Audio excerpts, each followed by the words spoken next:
ዛሬ በጣም ውድ ንብረታችን ነው። ብቸኛውና እርግጠኛ ንብረታችን።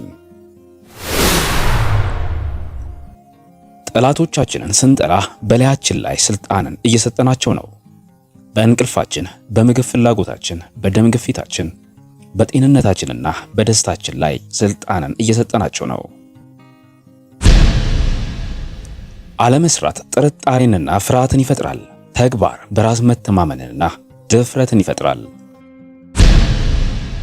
እያንዳንዱ ቀን ለጠቢብ ሰው አዲስ ሕይወት ነው። እንደሚሳካልህ እመን፣ እናም ታደርገዋለህ።